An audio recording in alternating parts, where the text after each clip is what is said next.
नमस्कार दोस्तों, मैं आप सबकी फ्रेंड नेहा तिवारी आप सभी का बहुत बहुत स्वागत करती हूँ अपने चैनल नेहा तिवारी अवधी गीत पर। आज मैं आप सभी के लिए लेकर आई हूँ एक प्यारा सा छठी मैया का सोहर गीत। आशा करती हूँ आप सभी को यह सोहर गीत अच्छा लगेगा। हमारे चैनल पर अगर आप नए हैं तो प्लीज़ चैनल को सब्सक्राइब कीजिएगा, वीडियो को लाइक कीजिएगा और ज़्यादा से ज़्यादा शेयर भी कीजिएगा। कमेंट करके हमें ज़रूर बताइएगा कि आप सभी को यह सोहर गीत कैसा लगा। छठी मैया की कृपा आप सभी पर बनी रहे। चलिए प्रस्तुत करते हैं माता जी का यह सोहर गीत।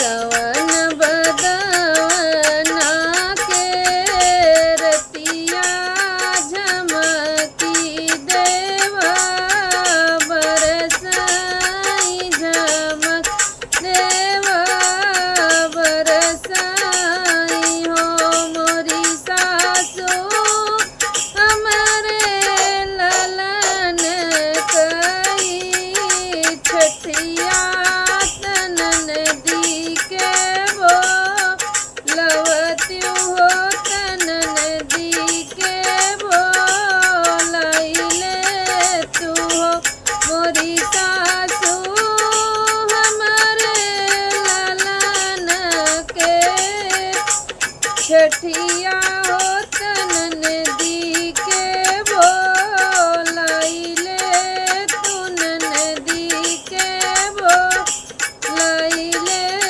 तू हो भेजी दे बैडोलिया कहरवा होतो न के भीरनवा होतो न के भीरनवा हो मोरी सासू हमारे ललन के छठी आई है हो ननद के वो लवत्यू हो ननद के वो लैले तू हो कितनौआ मई हमर नैहर होता और ननी यार होता वारौ ननी यार हो मोरी सासू बिना नन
पूरा वीडियो देखने के लिए और छठी माता का यह सोहर गीत सुनने के लिए बहुत बहुत धन्यवाद। छठी मैया की असीम कृपा आप सभी पर बनी रहे।